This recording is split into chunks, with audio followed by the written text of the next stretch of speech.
Live. Officially live. Yay, okay. Yay, we're live. Let's get this show on the road.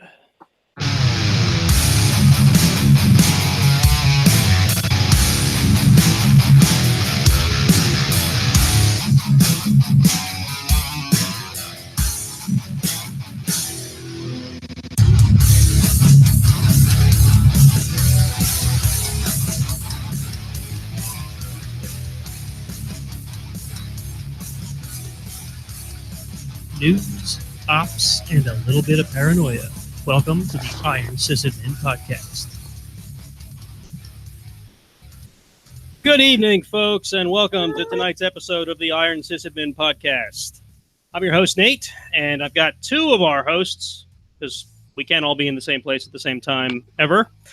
With me tonight, I've got Jason and Dustin. Say good evening, folks. Good evening, folks. Good evening, folks. always with the prompt. And tonight we've got another interview. So we've lined up Jack Reciter with he's the host of the Darknet Diaries podcast, and we thought it's a pretty cool show, and a lot of our listeners might enjoy it. So if you haven't heard of it already, we thought it'd be cool to have Jack on. He can talk about his show and give us some background as to where it came from and whatever. So, hi, Jack. How's it going? Let me try this. This is Honest Conversations with Real Sysadmins. I'm Jack Reciter. This is Iron Sysadmin Podcast. That's perfect. We should record that as a new intro. So Jack, I'm a big fan of the show. I know Jason listens. I don't know about Dustin. Have you? I do. Yep. Just say yes because he's on the show. I'm way behind. No, I do. Honestly.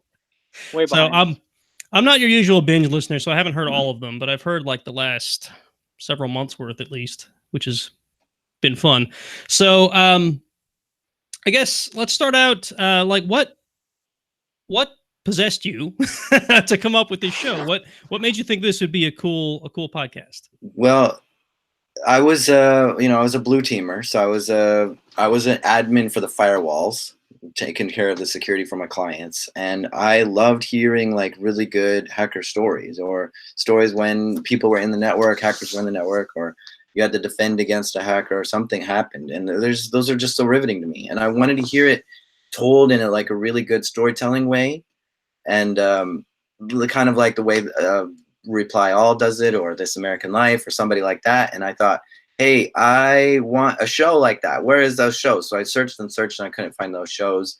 And then I spent like 3 months reading how NPR makes their shows and practicing and then making something. And then it just created. And my friends liked it right away. So I was like, okay, I'll just keep going. I'll make some and see how it goes. And yeah, it was an itch that I wanted to scratch myself. And that's how it started. Well, that makes perfect sense, because I also listen to Reply All, and I did notice a lot of similarities between the way you do your show and the way Reply All is done.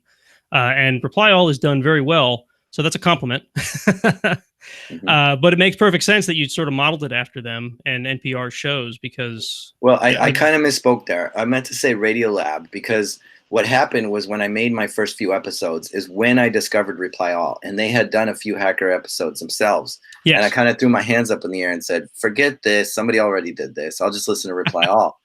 And then as I was listening to it more, I was like, this isn't the way I would make it. Mine's a little different in my head. And so I thought, okay, I have still a unique idea that I want to hear.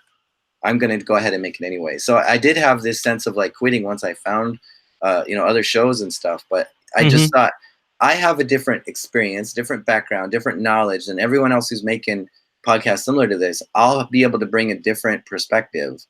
I mean, nobody grew up in the same, trailer and the same dirt road that I grew up, and has the same, experiences I've had in life. So it's like, I could talk about the same subject, but it still have the unique way of presenting it. So I just went with it anyways, which was kind of a scary thing to think like, oh, somebody's already doing this, but I'm going to do it anyways. But I'm glad I stuck with it. Yeah, I can completely understand that. When we started this show, as I was telling you before we got started, it was because I couldn't find a show like it. I couldn't find an ops-focused IT podcast. And I don't know if it's because I didn't look hard enough or because I wasn't looking in the right places or whatever, but like 2 weeks after we started the show, I found the Admin Podcast, which was a couple episodes in. I'm like, did we really have the same idea at the same time, or did I just miss these guys? Yeah.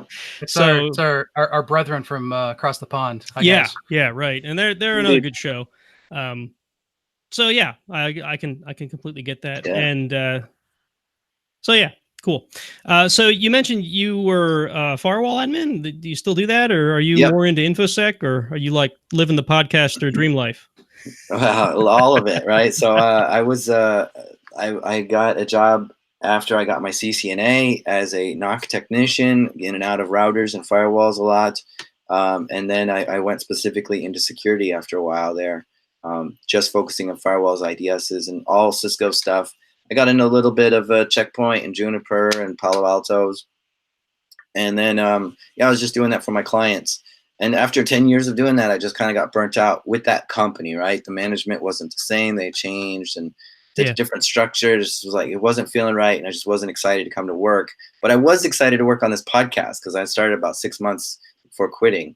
And I just decided to take a break, like a 3 month break, quit my job, find something new. In that 3 months, see if I could get this podcast to like start bringing some kind of income that could support me to do this. And sure enough, it did make that in 3 months. So it made like a percentage of what I was making. And I thought, okay, if it's cracked through the wall and I've got like a crack opening, I just need to make that crack bigger and see if I can improve that percentage. And so yeah, that's what I've been doing. Probably it's about a year now since I quit my job and I've been podcasting full time. So it's bringing in income now. Wow, that's great. That's impressive. I have to say. Sorry to back up a little bit more. I was blogging for the 10 years I was working as a firewall admin, and talking about like all the different problems I would face, how I solved it, because sometimes you're going off the map on problems. You have this experience as a sysadmin, right? You have a problem, you Google it. Google doesn't know the answer, and you're like, oh shit, what do I do? And so you have to find your own answer. And you're going off the map. And so you have to consult,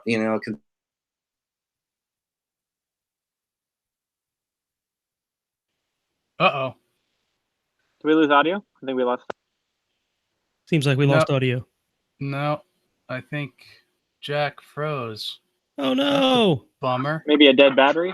Could be a number of variables. Internet service provider. It's okay. He was a NOC technician. He can figure this out. Yeah, I understand, but I get distracted too. Oh crap, I forgot to plug my laptop in, or oh, my internet service provider just went out. All right, Dustin, you're the entertainment while we're waiting. Yeah. All right. Start singing, right? What would you like to talk about? Don't ask that. Would you like to talk about how Jason admitted that he wanted to be interested in technology he's always been against? Oh, shush. Hey, wait, he's back. Yay! I think he is back. Sorry about that. He's back in No problem. duality. Hello. Yeah, so what I was saying... Hello, Jack. Hey, sorry about that. What I was saying was that I was blogging a lot, and I was trying to explain really technical terms as simply as I could. Yeah. And this got me practicing on writing. It got me practicing on figuring out what it is people like to hear, what do people like to read, what people, and learning like who's involved in like the Twitter crowd and stuff, and how to market something like an article I'm really proud of. How do I get it to spread? And so some of this stuff was like early learning how to get your ideas to spread on the internet and learning how to market things. So I think that was a big help on getting this podcast off the ground. Well, obviously you're better at that than I am, because the Iron Sysadmin doesn't really make us much or anything. But I also don't put a lot of effort into like ads or whatever. So it's probably my own fault. It's always been a hobby for me. It'd be cool to turn that into money, but well, whatever. Only so much time of the day. So yeah, that's really cool for you that you've been able to actually quit your job and podcast. That's kind of a dream, right? Yeah, I think so. I mean, I think everyone should try to make something creative and try to get recognized, like respected or appreciated for it, because it's one of the most amazing feelings ever, is to meet someone you don't know, not like your mother or your girlfriend or something. Yes. Who's like, good job. Yeah. But somebody who you totally have no idea who they are, and they come to you and say that, I love what you're making. That was so helpful. That was so great. That feeling is unlike anything ever. It's a high, better than anything. And I think everyone should try to make something creative just to do it. Yeah, I think there's days that I forget that I do this show and I forget that people listen to it, because I'll run into people at technology conferences and they'll be like, "You're that guy from Iron Sysadmin." Like, "Oh, yeah, Nice. yeah, I am. I am that guy."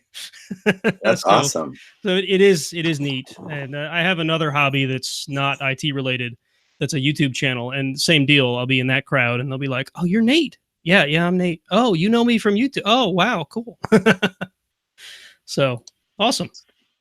So we kind of touched on it now, but I don't know if you have a pitch that you give to describe to people what Darknet Diaries is, in case people haven't figured that out by this point. Yeah, I think there's kind of three legs to it, right? It's part entertainment, part news, and part storytelling.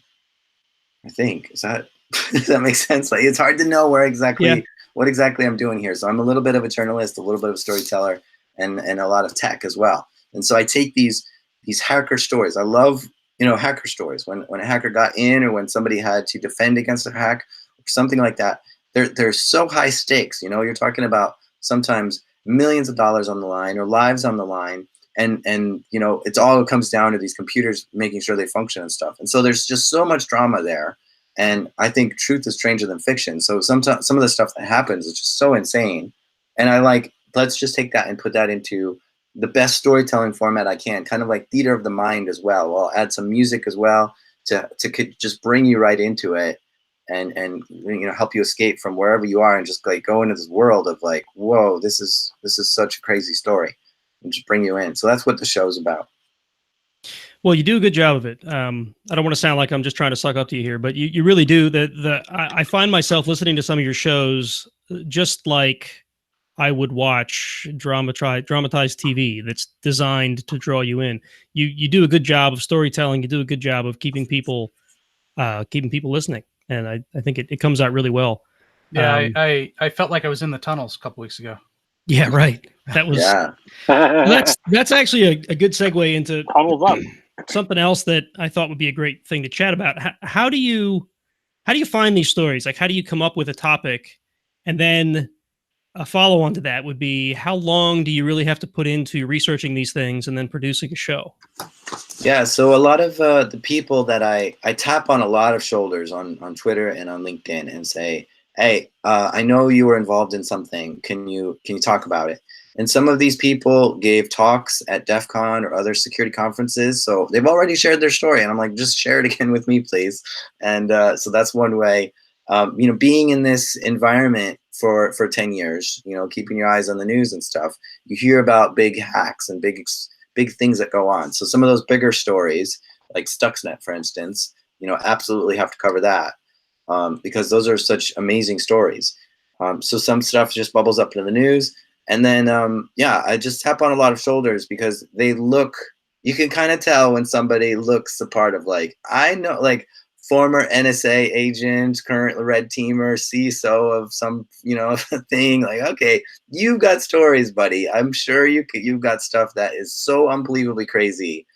What do you got? Do you have anything you can share after we scrub out any identifying information, and I'll ask questions like that. And most people just don't have anything. They don't respond at all. But then, sometimes I get people who do have stories. And then at other times, listeners bring me stories as well. And then I think what I've been using lately is Google Alerts. So I'll have alerts for, like, hacker died or biggest Search hack alert. ever. And keyword alerts, right? That's what you're referring to. Keyword alerts, yeah, Google keyword alerts. Very handy. And these will bring me the craziest stories, especially like hacker sentenced or hacker caught. Oh, right. Because we hear about this hack, and then like 8 years later, the hacker's caught, and that doesn't hit our news cycle, right?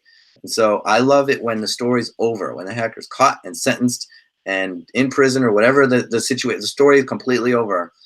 Then I can tell it from the beginning all the way to the end. And that's when I think we learn the most, because a lot of times in our news, we just hear about the hack, and we don't hear about the fallout, the aftermath, the impact, the cost, how many people got fired, who got quit.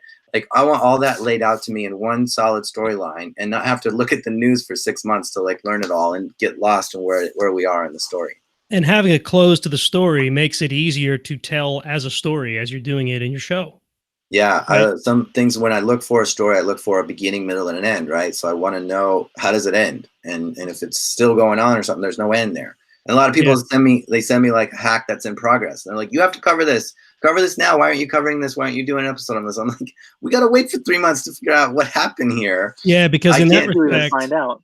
Yeah, in that respect, you're not a news show. Like we cover news on this show to that point, right? It's, oh, there was a hack here, or oh, this is what happened in the hack, or this is the outcome of the hack. We covered a piece at a time as it's released to us. You wait for the whole thing to unfold, and then you tell it all as a story, and that's a really cool approach. Yeah, it's different. It's kind of a slow news cycle as well. Like when Stuxnet happened, we didn't learn like all the details of it till like 8 years after. Like exactly who did it. And when Snowden started releasing stuff, and when generals started leaking information, like years and years went by after all this happened before we even understood. Like it took months before we even thought who it was, right? And then it took years to figure out who was really doing it, and then putting all the pieces together is like a decade later. So it's only then that we can fully grasp what these whole stories are about. And I think those are the important ones to really digest, is when you know it all and you can hear it from the beginning to the end. And another big thing I like to look at is people who are there and part of it, and get their voices on it, because then it gives you that sense of intimacy and that human connection of like, oh, I was so scared when I hit enter, or I wasn't scared, I was so excited when I hit enter, and all these things that go through us as a human when we're tackling these things. I love that part of it as well. Yeah, I think even though I work in ops now, and I think Jason, you have a similar memory to what I do. When I was first getting into IT, when I was first like dabbling with these computer things, there was a lot of that. There was a lot of like that moment where you're not sure if the thing you're doing is going to explode or not. And the stories you're telling bring that back in me. Like they remind me that, of that time when, I was trying to compile my first kernel and I wasn't sure it was going to compile. Right. Mm-hmm. And then that feeling of success, except this is on a whole different level where it's like you're talking to red teamers who are about to get arrested mm-hmm. or whether they're going to be able to, get into the building they've been paid to try to break into. So it's pretty cool. It's kind of fun how that brings that back. So Jason, I don't know if you've been waiting to try to ask anything that you had. Did you have any questions lined up as well? Oh, you started like stomping all over my questions. So. Sorry, No, it's all good. So at the risk of choosing favorites, I mean, what you've done 40 episodes now. Yeah. What was the most challenging one to sort of put together? The most challenging. Okay, if you're gonna ask me the favorite, I was gonna spend 5 minutes thinking about it because I don't know a good favorite. It's so hard. So many of them are good. That's sort of the go-to question that I hear a lot, and I figured I'd change it mid-flight because it would be cliche. The most challenging was this episode called Finn, and it's about a 17-year-old. Actually, I think he was 15 or 16, and he was in his third period class in high school, and from the tablet of his high school in the back of class, he hacked up into the school's network. There's 2 Wi-Fis. He got into the teacher's Wi-Fi and not the one he's supposed to be on, and got into the principal's computer and got access to the principal's passwords and got access to the principal's Twitter and the school's website and all this stuff, all in third period class. Wow. And I thought to myself, this is such a good story to begin with, because it talks about the crappy stories that we don't ever want to tackle as security people or sysadmin people, of just like schools getting hacked by teenagers or even like swatting. Like, this is such a crappy attack that I hate. Like, there's no, like, I don't even want to try to solve it because it's just so stupid. And so I'm like, okay, this needs to be talked about because this is happening all over the place. And so that was one thing. But then it was so hard because this is a 15-year-old. And how do I tell this 15-year-old story without making him sound awesome or great or amazing? Because I really like to try to be neutral. And so I'm giving him this spotlight to tell me about all the hacking he's done. And he's telling me the story, on the show. And it was just such a struggle to balance it in a very fair way. Doesn't lean on his side and tries to present it as honest as I could. That one spent probably about 80 hours putting together because I'd had about 4 hours of dialogue of talking to his mother and talking to him. And that was another thing. If I'm going to cover it, I need to get his mother approval because he's just a minor. He's a minor. And then I said, well, why not? Let me talk to your mom. So I'm asking this hacker who's on Skype, let me talk to your mom. And and that went for like an hour. She was like, how do you defend against this? This is a kid who knows how to bypass every parental control in my house on the computers. Like, I am so lost on how to take care of him. And she sounded so desperate. It was amazing to talk to her. And yeah, that one just, I don't know, it took so much effort. And to me, it's an amazing story because he was so brave to talk about it. He can explain things so well, his emotions and everything that went on through it. And a lot of people think that he is just some jerk kid that, doesn't deserve, the recognition on any of this. But it's a problem that I think we need to face and talk about. So that's why I want to bring it to light. Well, the thing people don't seem to understand, I mean, that could have been any one of us on this show when we were in high school.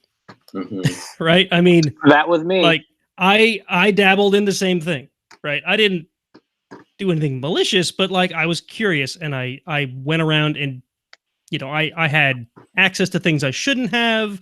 I had passwords that I shouldn't have had. I learned how to lockpick on the chintzy locks they put underneath our desks to keep us out of the wiring. Right. So, and this was all just like stuff I did because I was curious. Right. That kid was doing the same thing. Yeah. Well, maybe he was. I don't know. I didn't hear the episode, but I'll have to go back and listen to it now. It sounds really cool. A lot of people said that same thing. They're like, I resonate with him because I was the go-to IT person in my family.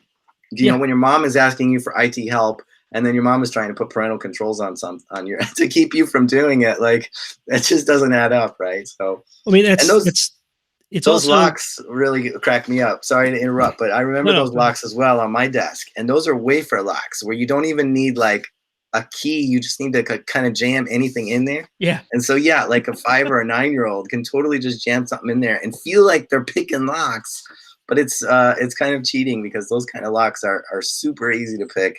But it's like anything. When you're teaching a kid to do something, you give them the easiest thing they can do, and then they move up from there. It sparks an interest, right? Yeah. So when you're teaching a kid to program, you put them in front of Scratch because they can just like click and drag, and I'm programming. Well, no, you're not, but yeah, you are, I guess, right? It teaches them the fundamentals. So for me, that experience in high school was like I didn't know InfoSec was a industry. Like when I got out of high school, it was like, okay, if you want to do computers, you need to be a programmer, or you need to be a sysadmin, or you need to be a network operator. So I picked sysadmin, right? Mm-hmm. Like I didn't know InfoSec was going to be a thing. And then by the time I got my career built, it was like, I'm already I don't know. Anyway, I don't want to talk too much about me. I've talked about this on the show in the past, but excuse me. I'm sorry, guys. I had this head cold thing going on. I was going somewhere with that. Yep, lost. Oh, I know what it's as a parent, right? So my dad was a technology guy. He ran a telephone company. He was a communications guy. So you would think that he worked with our local ISP to help get them off the ground because he understood networks, he understood telephone, right? Like the place that Jason and I eventually worked, my dad helped found, right? Not that I'm gloating. I'm just saying he was a technology person. So like we got on the internet early, like 92, 93, because he was like beta testing their, right? And then you'd think that at me as a kid, I'd be like locked down because my dad knew all this stuff. Well, I worked all around all his stuff because I was curious and I wanted to get to stuff that he wouldn't let me get to. And I'm pretty darn sure that my kids who aren't old enough to figure this stuff out yet are going to do the same thing to me when they get to that age. And to be honest, I almost welcome the challenge. I'm looking forward to to my kids sort of getting that curiosity and trying to circumvent boundaries. Maybe that makes me a bad parent. I don't know, but you can always have a home capture the flag contest. Yeah, right. Yeah, right. No, it's fun. My kids are a bit older. Right. I've got my older kids who aren't so much into computers, but my youngest is he's given talks at conferences. He's actually working at a conference this year. He runs the spawn camp at a conference. He's been doing that for a couple of years, and every day is a challenge. Every day he's into something, and it's always it's always an internal conversation trying to figure out, like, do I encourage this? Do I scold him? Like, do I lock him out, or do I try to show him the right way? Like, you get a text message. She's like, guess what? Like, I don't know what. It's like the router password at school is password. do I say good job for figuring it out, or do I say stop? No, with great power comes great responsibility. You tell him to change it and give it to his instructor. Yeah. Yeah, I did it to the neighbors network too. No. So yeah, no, I that's that was I don't think I think I've heard all of the episodes around that one and not that one for some reason. Okay. Do you know which episode number that one is? 17. 17. Cool. I'm gonna have to go look that up. Yeah, I had started Bounce. I don't remember when I started. I think it's because I started like right after that that I started listening, and I've been going back and sort of looking at some of the previous ones.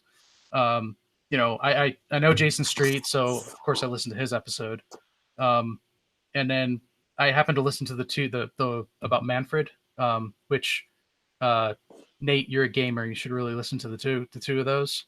Manfred. Okay. Manfred. He's basically a troll. Gaming troll, and the whole story is just really hilarious. Troll for hire. He gets money being a troll. That's the fun stuff. Yep. Wow, an industrious troll. The one that I listened to, that really sort of I happened to be in that world at the time, was the one about Mount Gox, and I know ins and outs of Mount Gox. I know probably like a bunch of information from people that were involved, and I was involved with somebody who was involved with it, and there was all sorts of insanity going on. But you pointed out a piece of information in there that I didn't know that sort of both is absolutely hilarious and describes crypto so perfectly well, and that is what Mount Gox stood for originally. With the domain, and that's the Magic of the Gathering online exchange. Oh yes, I did. And I forget if I heard the episode or if I just knew that. I don't remember now. Okay. All I could think, like that came through, and I went, "Oh, well, that explains crypto right there." That's pretty much all there is to it. Yeah, that was the idea that he had before making the website, and that idea fell through. And then he's like, "Well, I got this domain. I'll make a Bitcoin exchange on MTGOX." Sure, why not? Yeah. So we have a question in our YouTube chat, which I figure I'll pass along to you since you're here. Digital FX is asking, are you concerned that you're going to run out of good content or interesting stories to tell? Absolutely opposite. There are so many stories that come to me that I just keep throwing in my bookmarks that I cannot keep up with. There's so many out there, and there's always a new breach coming out, and there's always a new hack. And for a while, I go on these ups and downs of like, oh, I've got too many, and then I've got desert, and we don't have enough. But it's just endlessly coming out of new stories and new hacks, and there's always people with new experiences that it's exploded recently, and I've got just too much stuff to work on. The thing that I have trouble with is getting people who were there to talk about it.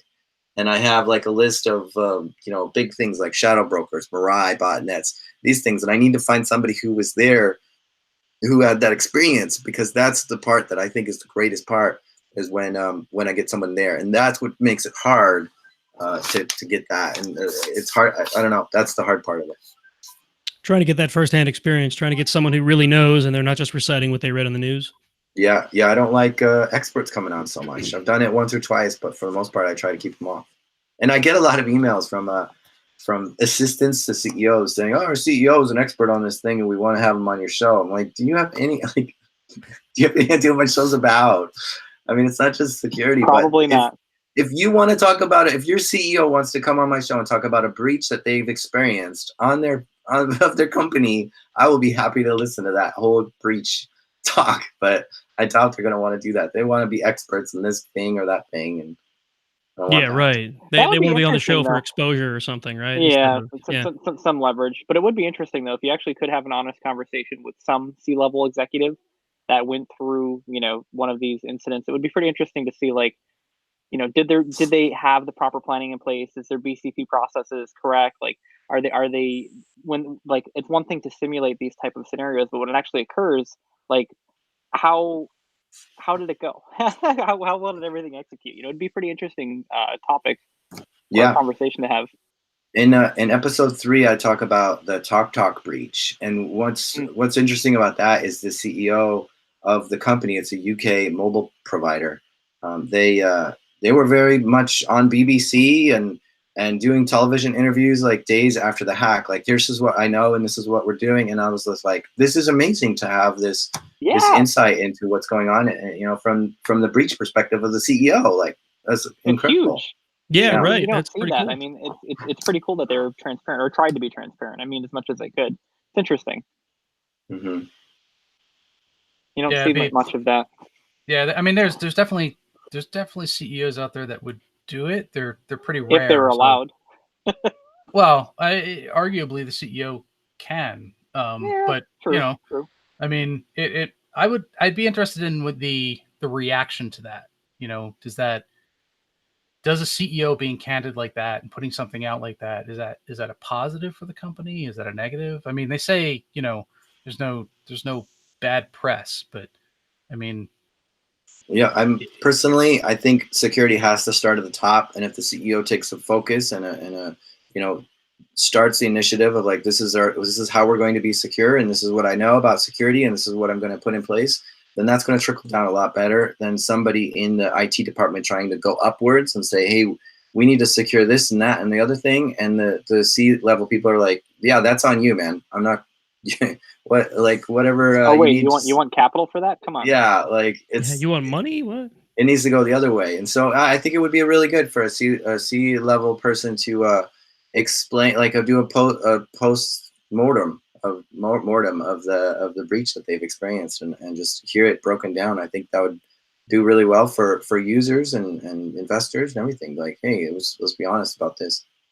The thing about the TalkTalk breach is that they were under some sort of UK law that because they're a utility provider, a mobile provider, that they had to disclose this stuff publicly when there's a breach. And not all companies do need to disclose when there's a breach. They can keep, it depends on their terms and conditions or local law or whatever.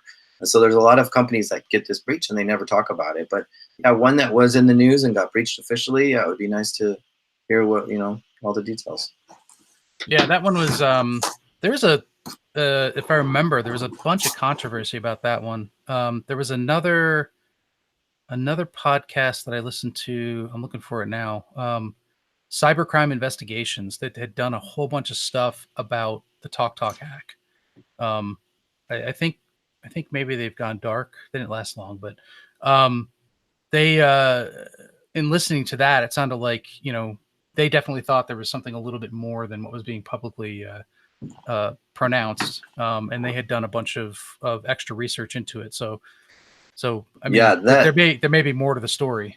That's a very interesting podcast you mentioned, because that person who makes that was one of the lead investigative journalists for the whole TalkTalk breach. So he had probably more information than anyone researching it. And so, yeah, he spent like 4 hours talking about that. It's like a 3-part episode, everything he knows about that breach.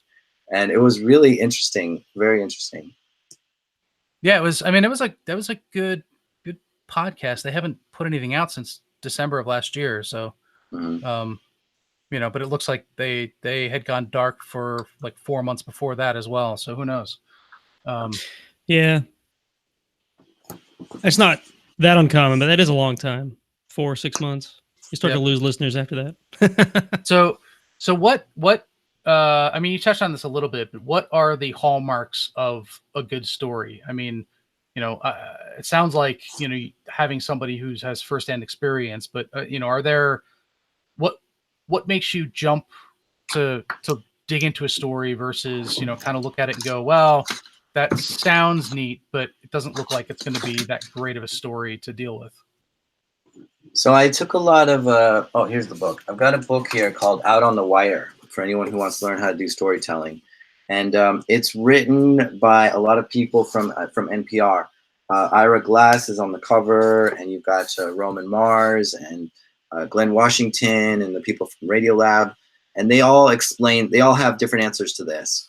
And I think Alex Bloomberg is in it too from Gimlet Media, but this was before Gimlet was around. But they talk about, a lot of them have a certain kind of formula. And this is kind of what I use to start things out with as well, is the formula kind of goes like this. This is a story about X, but Y happens instead. And this formula is really good because it outlines what it is you're going to tell the story about. There's this X, right? But there's this word "but" in it. But this happens instead. So, if you try and go to somewhere and you have an accident, right? Well, this is a story about when I tried to go to the store, but instead I got in an accident, right? So it kind of lines up the thing, and like, okay, you have this goal, you have this mission, but something's keeping you from getting to that mission, that thing. And I think that really helps understand, things. I like to have things where you expect one thing to happen, but then something else happens entirely. So I want to have a story that have multiple twists where you never would have expected that to be part of the story. Those really are good. If there's only one twist, it's probably not good enough for my show. I need at least 2. 4 is like even better. Like, it's just the more twists, the better, where you're just like, this is insane that this just keeps getting crazier, because that's what keeps you more and more glued of like, what's going to happen next? I just totally have no idea what's going to happen next. I got to know what's happening next. But you have this mission from the beginning, like, this is a story about X. Okay, so this is what our mission is, right? So, those are kind of the aspects of storytelling that I kind of put together in a formula, and build it out from there. Yeah, that was the tunnel episode from 2 weeks ago was definitely like that, because I listened to the intro, and then you started down the path of talking about what was going on, and I actually had to I rewound the entire episode. I restarted the episode because I was like, wait a minute, what? I'm confused, because this is not what you introed. When you're talking about he built a bomb shelter, I'm like, oh, okay, people do that, like, especially eccentric millionaires or whatever. And then as you're describing it, I'm like, wait, what? He's in like this shack and he just dug a hole in the side of his basement wall. Yeah. He started digging tunnels. And this happened in Maryland? Yeah. Yeah, that was one of those stories where it's like little bits of the news just kept popping up. And it's like, well, Daniel's now, in his day 2 of trial. And it's like, well, day 2 of trial does not tell you that this guy started 8 years ago with thermite in his backyard, trying to figure out how to burn hard drives and speaking at DEF CON and all this stuff. Like, this 3-paragraph news article doesn't do anything justice. And so I had to take probably like 40 news articles on that one and stitch it all together, because this kid got arrested for hacking at his university, and he spoke at ShmooCon and DEF CON, and he had all like an amazing, for a guy who tried to be as secret as he tried, he had an amazing presence on the internet. He was all over the place. Right. It's funny. The first thing I did when you recited his address a couple times, probably I assume because it was public knowledge because of the news articles. I Google Maps it just to get a satellite view of the thing, and it's like you wouldn't even know. Yeah. You're looking at it like it's just an average little house. Yeah. I think I threw it into Google and got a realtor site for it. So, if you want to buy the house, apparently. Oh, awesome. Could you buy? I thought you said it was condemned or something. The county's trying to get it torn down. So that's one of the reasons I'm pretty sure that it's going to be torn down. And that's one of the reasons why I thought it was okay to publish it, because it's not going to be there long. Yeah, right. And it's gone. It's gone. It's also in all the articles. So. Yeah, right. It's all over the place. I struggle with that too, of like, am I giving did I research this too far and I'm pretty much doxing this person because I'm giving her his address and his real name and all this stuff? Like, this is a secret hacker. But yeah, I mean, if it's in court documents and it's in news articles, then I am fine doing that. It's one of those things I had to learn from no experience in journalism to like figure out what is ethically okay here. Right. So I guess in that case, you were using mostly what was public knowledge already anyway. Mm-hmm. In that case, you didn't have any interviews, did you? You just, if I remember correctly, you just stitched the story together on your own, right? Yeah. So with that one, I actually hired someone to help me write it and say, you do all the research, give me a rough draft. And then from there, I was able to take it. And that was really good to kind of, have 2 things going on at once. And that's how good this show is going. I can actually afford a writer now. So awesome. Things are going well. Congrats. links. And so yeah, she gave me that, and it was all written out. We had some YouTube clips of some interviews and stuff, but yeah, I had nobody interview. But just the other day, the guy who was helping dig the tunnels, the first guy, Doug Hart, he emailed me and said, "I'd like to talk to you about what you got wrong." And so I'm going to do a follow-up interview with him. Wow. Because yeah, he says he was down in those tunnels, and he has a lot to say. So I'll get that out and add that to the show. Well, you heard it here first, folks. Mm-hmm. That's pretty cool. So I guess you don't really do a lot of like expose stuff where you could be treading on somebody's privacy like that. But I mean, are there any episodes you've created where you're actually worried that someone's going to hunt you down and say, "Why'd you dox me?" or "Why'd you do this?" or "Why'd you release that story?" Yeah, when I was doing the Las Vegas Sands hack. So this was when I heard that one. Yeah, Iran hacked into the casino, and I wanted to know what their security was like in the casino. And they're tight-lipped about it. They're not saying anything. The news articles aren't saying anything. And so I went crazy on an OSINT journey here, and did like so much looking in who works there on LinkedIn. And then taking those names and saying, what are their Reddit profiles like? What are their Stack Overflow profiles like? What questions are they asking? And now I'm seeing questions like, okay, we have Oracle 12, and this is the problem I'm facing. And I'm like, okay, so they're running Oracle, and this is the stuff. And at one point, I even found somebody, a past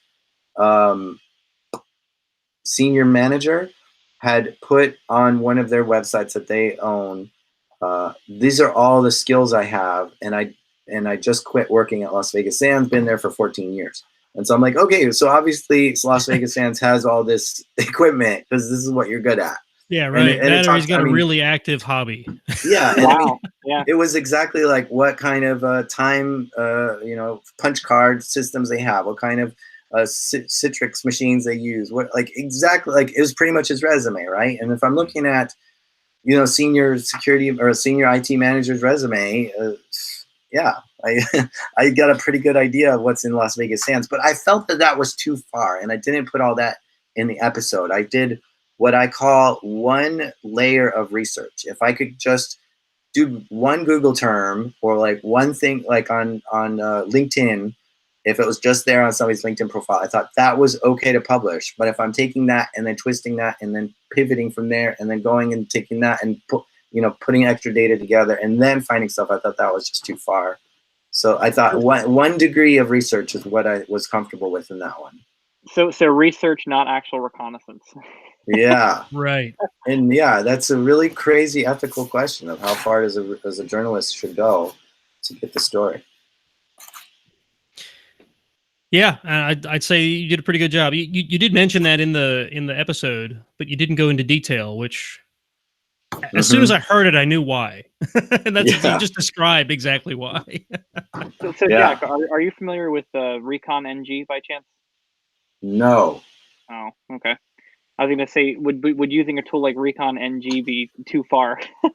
Because you can leverage APIs on Shodan, Instagram, and there's different tools for researching IP addresses that relate to specific images, or as far as if you're talking Instagram, things like.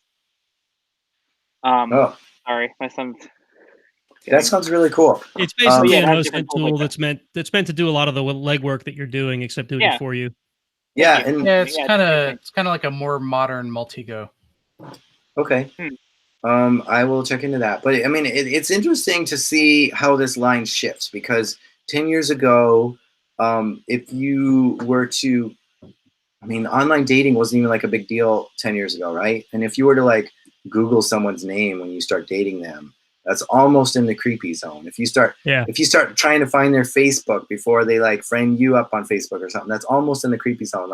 Checking them out on social media before you tell them you're checking them out on social media.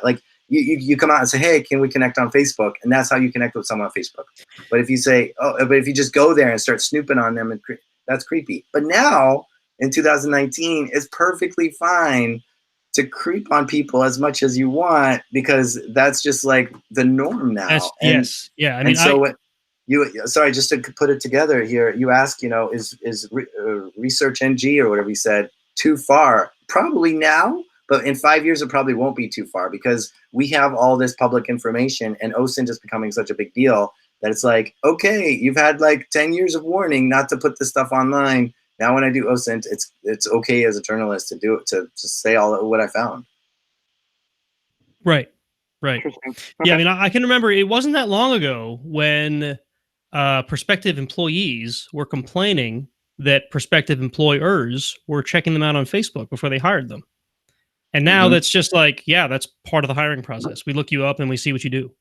Yeah. Yeah.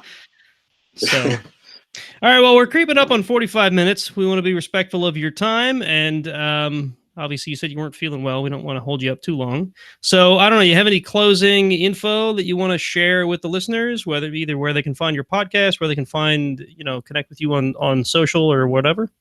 Anything you want to plug? Just check out the podcast if you haven't listened to it. I've got so many more good stories coming out. The podcast is called Darknet Diaries. If you were to ask me what my favorite one is, it's the one I'm working on that I've been working on for like 4 months now. It's so amazing.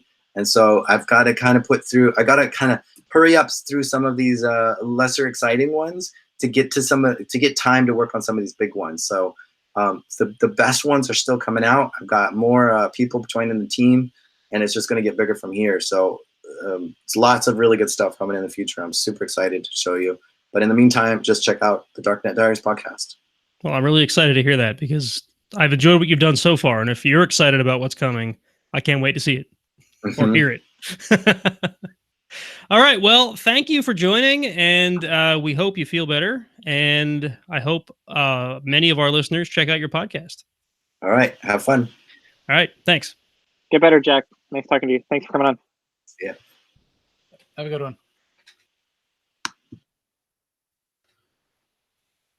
All right. Play that funky music. Yeah, I'm afraid to now because the last time I played music, it was really, really loud. Let's see.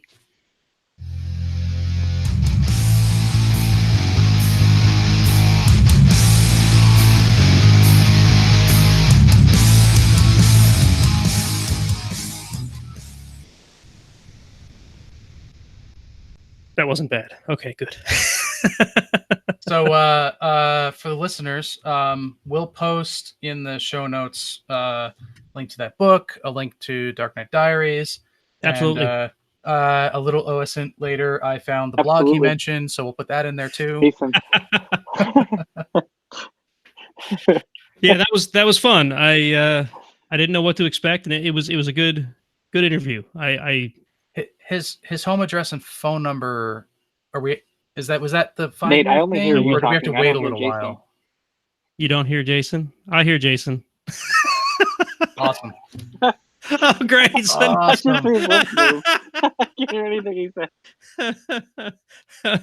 Okay, Dustin. So you're going to have to do what Jason always has to do and log out and back in and see if it comes back. And if not, I'll be right back. So as I was saying, his home address and phone number, are we within that 5 years where we shouldn't do that? Or oh no, you got to wait a couple years and then that'll be perfectly fine. Okay. Gotcha. Because it'll all be in some data breach somewhere anyway. Oh, it already, yeah. Well, how do you think I found? I mean, well, how do you know it's from a data breach, Jason? It's just data. So can you two hear each other now? Are we good? Yeah. Yes, good. I heard data breach. How do you know I didn't find it from a data breach? Chrome. No, I blame Hangouts on Air, which is actually I'm not using Chrome. Of course you're not. This is why they're getting rid of Hangouts on Air, because of that specific situation that has only creeped up in the past couple of months. Obviously, UDP is hard, Jason. Listen, obviously, the IT team at Google listens to Iron Sysadmin. They have seen the troubles we have with Hangouts on Air, and that's why they're decommissioning it. Never mind the fact that they're not replacing it with something that does the same thing. You know, they don't have Duo as a browser application, do they? Can you use Duo in a web browser? Duo in a web browser? I've never tried it. That's their voice video call thing. Oh, you don't mean the multi-factor thing. You mean no, not Duo, the company, a Google Duo. Yeah, the video chat. Yeah, no, I've actually never used it. I don't know. Oh, darn. Okay. So, Yeah, well, we'll talk about that some other time, but we're going to have to move away from Hangouts on air, and I have a solution, I think, that we're going to have to try. So, anyway. Yeah, listeners, just so that you're prepared for this, you're all going to need a tin can, and depending on where you live, a small amount or a large amount of string. So, if you honestly, I recommend something with a higher tensile strength than string, because you're going to have to make it really tight to make the make the vibration carry long enough. It's like fishing line of some maybe, sort. Well, I'm thinking like some wire rope. Would probably wire fiber. rope. Carbon fiber. You get your fiber diet. There you go. Double joke there. Explain the joke. I don't. Never mind. Maybe we should. Just like tradition, I will absolutely explain the joke. All right. So Jason always picks on me because when I give jokes, whether they're very funny or not, generally I explain them. I am or actually, most of them they're not funny. Well, Nate has exposure to that too. I'm familiar with this phenomenon. Yes, it's a very interesting phenomenon. Explaining the explaining. I love it. Love it. Yes. All right. Anyway, announcements. I did it before. We actually have an announcement this week. We do? Good. Yeah. As of hang on, I can get the exact time here. As of 4:30 this afternoon, it has been officially announced that the Whopper Summit 0x1. We're going hex instead of binary. Okay. Yes. The dates are already out there. So March 27th to the 29th of next year. It's going to happen this time in Philadelphia, at the Fort Washington Holiday Inn and Express. So cool. Looking forward to that already. Well, is there a link? Is there a link to their site that we can include in the show notes? You want everything. Yes, I do. I mean, if you're going to plug something, you need to put something in there so the listeners can actually go find it. Yeah, I mean, so fair warning, the site hasn't been updated with this information yet. You heard it here first, folks. All right. Unless you're on Twitter, you may have heard it there first. But, breaking news. Breaking news. Now you have to cue the breaking news sound. What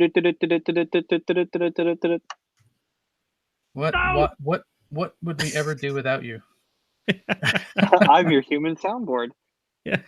Excellent. I guess I'll have to expand our soundboard. All I've got is Marvin the Martian, Homer, creepy organ, and the podcast sounds. We can use the creepy organ as the breaking news sound.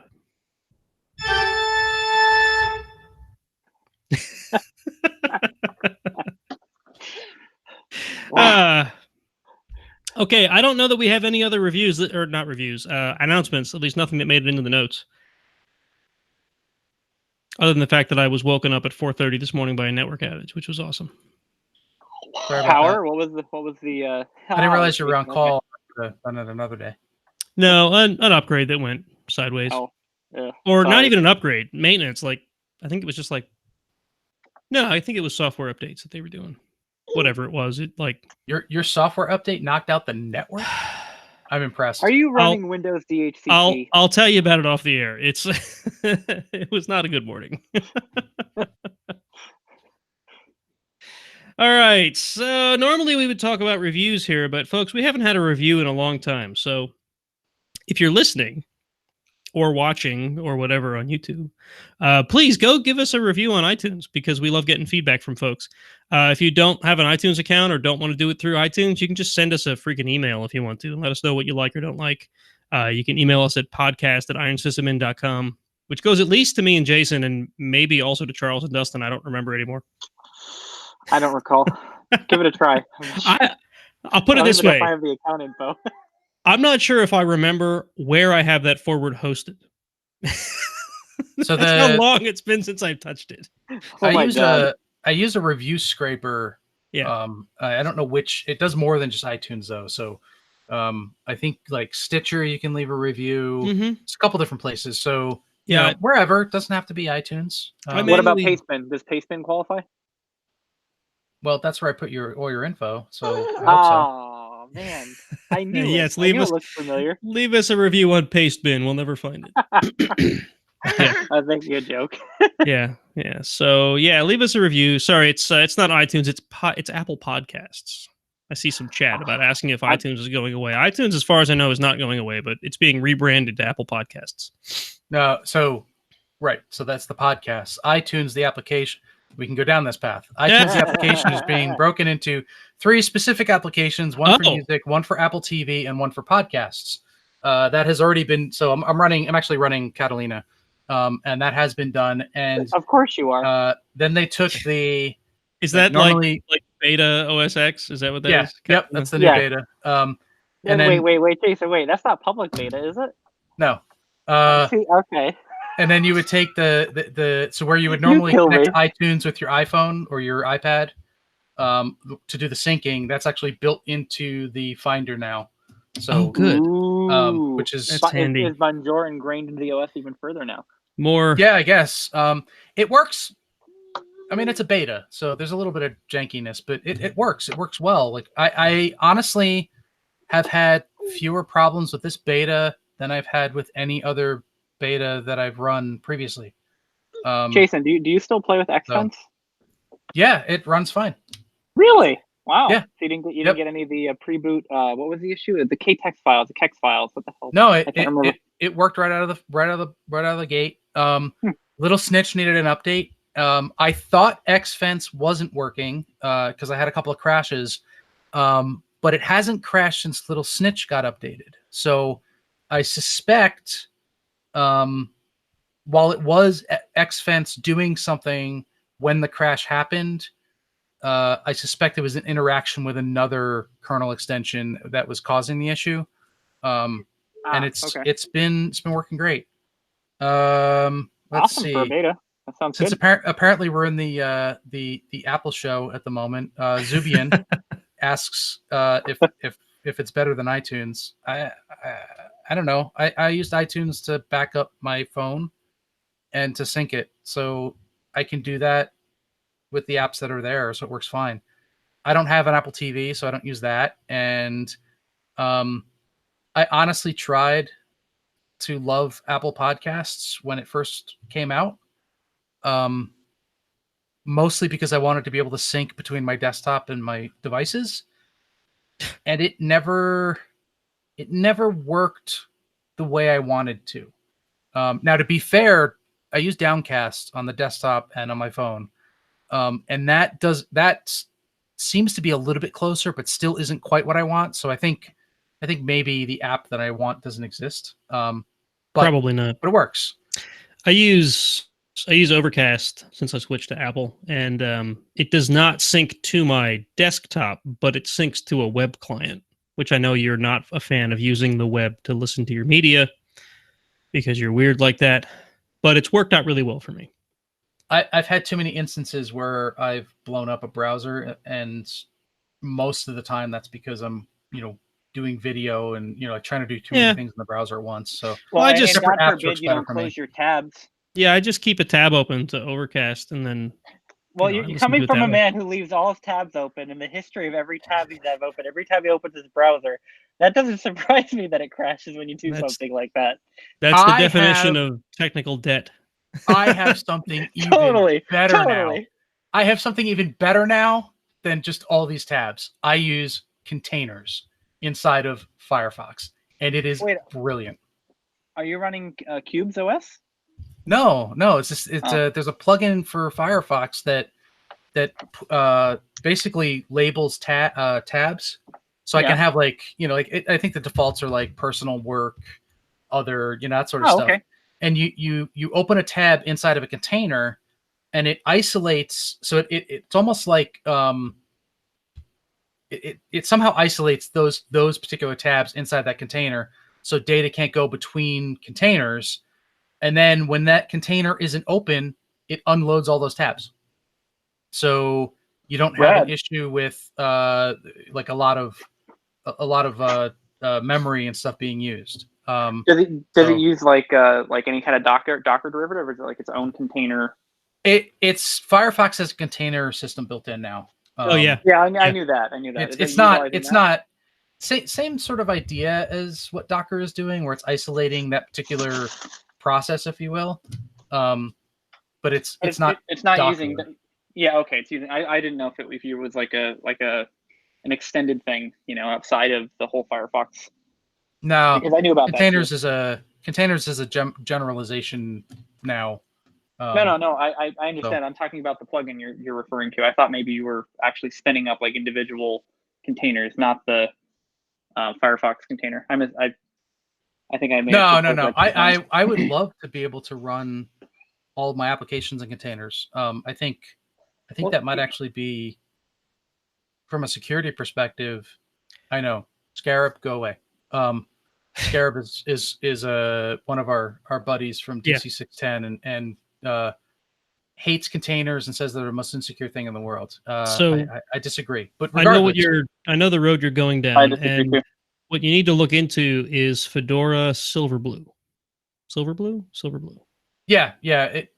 It's the it was the atomic Linux type setup, but for desktops versus servers. Yep. Yeah, I know. They've been working on this for a while. Yeah, all the apps run in like a container instead of running directly on your machine. Well, they still run directly on your machine, but you know what I mean, in your host OS. I haven't tried it myself yet, but I've read a bit about it, and it sounds pretty cool. Yeah. I mean, the isolation, done properly, because CubeOS does this to a degree. Yeah. And there's a couple other systems out there that sort of do this. The isolation in the containers done properly means that you can completely blow up an application or a container and not really affect the rest of the system. The trick is being able to move data between containers in a secure way. And that's right. That's a little, it's possible sort of when you interact with the desktop type stuff, but it's neat. It's neat. So, how we got there from talking about Whopper Summit, I'm not sure, but I've added some fun things to the show notes regarding our chat, so folks can awesome can enjoy that.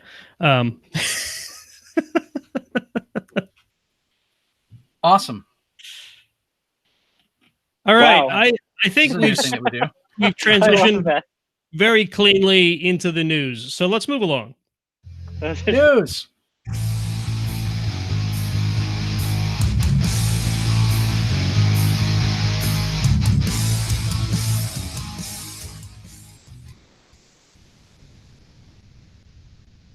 All right, so we've got some news lined up for tonight. We'll see what we get through, because we're already running up to an hour.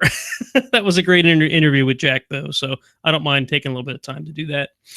Our first article for tonight, I found literally this morning. It was recommended to me by like the new page in Firefox. You know how that comes up with like suggested news articles to read? I don't know if any of you do that. It literally showed up there, and I could not resist. This article is completely not IT related, except in the fact that the FBI took a very long time to respond to this man, and it's very almost depressing when you read the article. So this is from the Washington Post. I'm sorry, there's a paywall unless you turn off your ad blocker, and it's really annoying, but whatever. It is. So this, I don't know how to start. This guy's a Bigfoot investigator. Let me find his name here. It's in the article. Is this Cochran? Yes. Yeah. Cochran. No, Peter Byrne. Oh, Byrne. Yeah.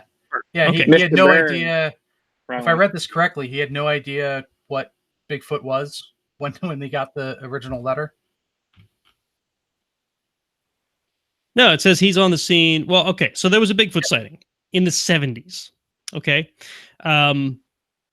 This guy, Peter Byrne, gets called to the scene because it's considered a credible sighting. And I guess he's in, according to how I read it, maybe you read it differently, he's like a guy that investigates Bigfoot sightings.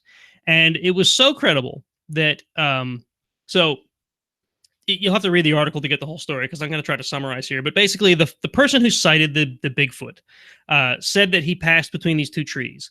And the two trees, upon investigation, were so tight together that he decided that there's no way Bigfoot would have like gone through these trees without like squeezing his way through. And he finds hair caught in the bark on the tree. And he's like, perfect. If this was Bigfoot, here's hair. I can't identify what this hair is by looking at it. I'm going to send it to the FBI to have it analyzed, right? So he sends it, and he doesn't hear back, and he doesn't hear back, and he doesn't hear back. 40 years later, apparently the FBI has a file on Bigfoot sightings, and this file has been released to the public. So this guy is like, cool, I'm going to go look at the file because, like, I've spent my whole life investigating Bigfoot. And he's, like, in his 90s now. And he finds that the FBI did receive his hair sample. They did analyze it, and they responded to him, but he never got the freaking letter. Like, can you imagine? Wow. Sounds like a government conspiracy to me. It never came back to him. And he probably got more letters from the IRS than he did the FBI. And so with like bated breath, he's looking to see what the analysis was. It's deer hair. Boom, boom, boom. Oh, deer. Deer. It's deer hair. Yep. Government cover-up. Yep. So it's either the most anticlimactic story we've ever covered, or it's a government cover-up. Oh, dear. You be the judge. I just thought that was awesome. I couldn't resist including it because it's just such an epic clerical failing. Yep. Oh, man. Seriously, they should have teamed up with the IRS. They probably would have been able to make sure every letter is sent. We have email now, and that never gets lost. So we've come a long way. Right. I guess it's kind of related, you know. So that was great. All right, so on to some actual IT news. Let's bash a browser. This comes from iprogrammer.info. I don't know. I mean, it seems like a new news site comes up every 3 days. Sorry, I almost sneezed. Okay, so apparently the Mozilla Foundation is considering, or maybe even committed to, producing a premium version of Firefox. Like a for-pay version of a web browser. Do you remember the Netscape days? Netscape Navigator, baby. I bought that. Do you remember they had it up for sale? How many people actually bought it? I'm curious. Me. You did, okay. Yeah. Probably because you wanted the box. I don't have the box anymore, but yes, because I have 2 boxes. Why did I buy it? I don't remember. And I didn't buy it. It was easier. I think it was easier. It was cheaper to buy than it was to download at the time. Well, yeah, but probably because it came to you on floppies or a CD or something, and you didn't have to download it. But I mean, I never really understood the model of Netscape back in the day, how they were able to charge for it when you could just download it for free. But anyway, the good news out of this announcement or this article is that the Mozilla Foundation is claiming they're not. Gesundheit. Sorry. It was coming and I couldn't stop it. The Mozilla Foundation is claiming that they're not considering charging for features that are already free today, which is good. So that, in my mind, means that the Firefox we all know and love will stay as it is. But they're planning new features for a premium version of Firefox. And the only feature they really go into in the article is like an on-demand VPN service, where they'll basically charge you for the VPN service, and the browser can, I guess, switch to VPN mode when you might want it, like if you want to protect privacy, if you're on open Wi-Fi, whatever. I don't know if that'll be a big seller or not. Maybe they're going to pack other features in there. It'll make it a little more profitable. But basically, I guess the Mozilla Foundation is in sort of a pickle. Pickle? Pickle. When it comes to finances, because they're committed to producing a free browser, because the reason that they produce Firefox is because they're committed to users' rights and privacy. And they want to keep doing that for free. Unfortunately, software development has costs, software distribution has costs, like advertising, whatever they do, running a website has costs. So they recoup some of that by selling the rights to search engines to run within Firefox, like the preferred search engines and whatever, the things that'll search in the URL bar and whatnot. And they get a kickback from search engines when traffic is sent from Firefox to those search engines. I suppose that's like when you're using the built-in browser features, not just when you browse to Google and search for something. And the numbers in this article are that's to the tune of like 500 million a year, if I'm reading this right, that they get in royalties, which sounds like a ton of money to me. But maybe when you're running a software company, that's not a lot of money. I don't know. Well, and I think, I mean, that does sound like a lot of money to me as well. But I think one of the biggest things that they have, a loss in resources or investment is they're dealing with Chrome, and Chrome is such a dominant browser right now. Even outside of being dominant in personal use and organizations, I mean, what is it? Microsoft is forking their code and basing a browser off of it now because they feel that it's not worth them to invest the same amount of money to develop a browser. Which, okay, on one side I get, but now they're further removing any type of fragmentation with the browsers on the market. So I could see Firefox Foundation wanting to do this to try to stay on the edge and be competitive because I mean, you're starting to see people only develop applications inside of a Chrome browser, right? So like if Chrome can help, if Google can help reduce that fragmentation on the market, now they can have more control, and that scares the hell out of me. I mean, we've come so far. I mean, even like you go back 8 years ago, right? 10 years ago, Opera was huge, right? I mean, Opera gained a lot of momentum, and then what was it, like 2004, 2003, they kind of like fell off because they had other interests. I mean, the Opera browser still exists, but it's not like it used to be. Like, I think that it had its peak. Firefox, Chrome came back into play, and Edge later on, which is part of Microsoft's revenue stream. But it's I hope if they're doing something this to grab money and grab resources to invest in resources, I hope they do it properly, and I hope they can stay ahead of it because I don't want to deal with the dominant browser. I mean, it's becoming the dominant browser, and I don't want to be part of that. I mean, it's scary. I will pay for Firefox. I will pay for Firefox hands too. down. I will subscribe to it. And you're right about Chrome becoming the dominant browser. Although they may have just kneecapped themselves. I added another link here. Good. Chrome. There's I don't know if this is in writing as it's no, apparently it's moving forward with it. So yes, Chrome, I did see this. I didn't Chrome will be deactivating ad blockers. The ad blockers. Yep. In Google Chrome unless you buy the enterprise version. Which makes sense. I mean, Google is a ad company.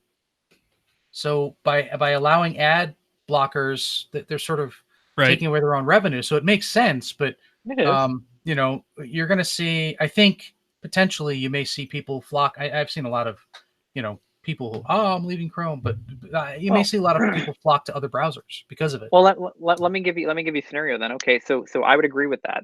But what about on the enterprise side? I have at the place the employer I work at now, we have a few people that we work with that we supply items to, B2B stuff, that require their applications, whether it be a third-party application they pay for and then rebrand as their own, or their own internal applications, they develop them on Chrome. So are we going to get into another place where it's like right now productivity suites, Microsoft Office is dominant? It's apparent because even since they came out with Office 365, it's put Microsoft in the top most profitable tech company in 2018. It's amazing how they've turned around. So are you going to see the same thing when it comes to browsers? Are you going to start seeing that as being like an enterprise application? Like, oh, hey, we've developed all these things on this. We're not willing to move, but you have to support it. So is it going to put companies in a pickle to now have to purchase Google Chrome, kind of like we purchased productivity software? I just thought of that. There's an enterprise version of Chrome, so it sounds like people are already purchasing it for one reason or another. Agreed. But I'm saying, like, is it going to make it more popular where it'll become part of like an expense, an operating expense? Like, you have productivity software. Are you now going to include the browser as part of that? It's possible. Look, I mean, that's scary. That's interesting. A lot of companies use open source software, whether that's true. Agreed. Chrome or Firefox or libraries out there. But even though you and I understand that, and the applications are developed that way, and they're usually cross-compatible, there are organizations that will hold other organizations accountable if they're not using the things they test on. So like, right. My point though is that I think that companies should be giving back, and if that's Oh, If great. that's a monetary contribution, great. The problem is, and look, I've seen this and experienced this. The problem is, I use, my previous company that I was at, we tore apart for this, we used a bunch of open source stuff and we tore it apart. We probably used, 400 different modules from all over the place. Sure. How do you even begin to try to pay for that? Right. As a contribution, there is, I'm not going to say there's no, because I think there's at least one that I've heard of that's trying to sort of cover this gap, but there is no simple way to say, I'm going to send, $1,000 a month, as a company or $10 a month as an individual to, myopensourcesoftware.com, where I can choose what open source projects I'm going to split that money into. And I think, we have things like Patreon today. I know I use Patreon. I think Nate's on a couple Patreons. Yep. I pay monthly. I think I was on a couple. So yeah, I pay monthly to a couple of different people that are creating things that I consume. Now, I don't pay for everything I get. I can't. I don't have enough money to do that. But I try to push out and give back where I can. And I think that's sort of the open source way. I can't cover everybody, but I will try to cover, the ones that I think, I feel are the worthy ones to cover. Yeah, I mean, Patreon makes a decent model, and there's a couple others that do the same thing, where it's just a great way for a creator to not directly charge for a thing, but it's a great way to give back to those folks who are creating a thing that you enjoy. We run one for this podcast because, we, from the beginning, I always wanted to sort of avoid sponsors and ads because I like to be able to report things the way we see them and not, worry about if we're upsetting advertisers or whatever. If we ever wanted to actually make money doing this, that'd be different. But yeah, that reminds me. This segment brought to you by Widgets Incorporated. Go buy you a widget. Yeah. I love my widget. The problem is that, so for a podcast, it's pretty straightforward, right? So you go to Patreon, you give your $1 or $10 or whatever, and it goes to the people that are making that podcast. That's pretty straightforward. If you look at something like Firefox is open source, built on open source, on other open source technologies. Right. Not all of Firefox was built by the Mozilla team. There's libraries and other technologies in there. Yeah. So they didn't roll their own crypto to do SSL. They probably use OpenSSL. Right. So if I send and I know, like, I'm not a lawyer, and I know some of this is sort of covered on how the licenses are put together or whatever. But if I send, $1 a month or $10 a month or $100 a year, whatever, to Mozilla for my Firefox subscription or whatever you want to call it, do they then pass some of that money on to the developers of the open source projects they're built on? Does Google do that? Do any of these guys do that? Most don't. No, Google just hires the the developers, so they develop for them instead of developing open source. And I have seen I have seen egregious people, like, just companies that just abuse the hell out of the system. The biggest one, probably the first one that I really jumped out at me, is Cisco. Cisco is absolutely, I'm sorry. They need to be, if there was a way to fine them for this or punish them or something, something needs to be done, because Cisco Mars, yes, it's a piece of garbage. I'm aware of that. Cisco Mars, when it was out there, is a piece of software that runs on Linux and has an Oracle database. Now, I don't know for certain, but I am willing to bet large amounts of money they're paying Oracle for that Oracle database. Yeah, for the license to do that. Absolutely. Oh, definitely being Oracle. They're not going to let that go. But what Linux were they using? Oh, that's right. Somebody may have broken into the Mars box to figure out how it worked and noticed that it's running on CentOS. Yep. Not even it's a full version of RHEL, and I realize this is open source, but you are paying tens of thousands of dollars for this device. Yep. And the operating system is CentOS. I mean, the same number goes of for their NAC solution. The number of appliances, whether they're physical or virtual, that I've personally dealt with, that we spent thousands of dollars on, that are just running CentOS underneath with a bunch of special sauce on top. But I mean, obviously, CentOS's license supports that. You know what's interesting agreed. though? Like, oh yeah, agreed, totally agreed. What's interesting is like you think, okay, I take this operating system, this open source operating system, use it on my devices, and I'm going to put the special sauce on it, and I may tune the operating system. And people think like, okay, you're hearing this now. You're hearing, oh yeah, they take a free operating system, put it on their appliance. They must tune the hell out of it to make it, work the best they can. Not the case. Over and over and over again, how many times have you seen a patch come out to fix like a hard memory crash on an appliance that you can't even, in the Cisco world, ROM put an OS back into a boot section? Like how many times do you see that stuff? And you think like, oh, wow, like this is only Cisco, but then you learn, oh, it's an operating system bug that existed and they just ported it into their code. It's like, have you guys? I mean, look, Cisco, maybe Cisco contributes to CentOS. I don't know. I don't believe so. Should we find out? I will apologize if they do, but it's a valid question. Chances are they don't. Let's find out. Yeah, let's find out. Hang on. Let me call. Is John Chambers still there? I'll just call him. I don't know him, but I know somebody very low in the chain. Maybe. I got a better idea. We have connections now. Ask Jack to look into it. He's apparently good at this. Jack. We have a new story for you. He's better at this than we are. This one's riveting. Yeah, I guess it does. Does Cisco pay CentOS royalties? So when he runs out of ideas, right? So how about we walk away from that dead horse? And that's a good idea. Good idea. All right. This next article that Nate's going to explain because I'm not sure that I understood it. You don't I have a horse joke for you later. You're talking about the burnout one, right? Yeah. I got as far through it that I understood that I can. I could say use the Schwartz and it was relevant. Yeah, it's kind of a long article. I'll admit I skimmed it because I was trying to fit it in before the show because it is kind of long. But anyway, it's basically it's all about healthcare, right? So it's not very IT related, but it's also about burnout. And I know burnout affects IT professionals, especially InfoSec professionals.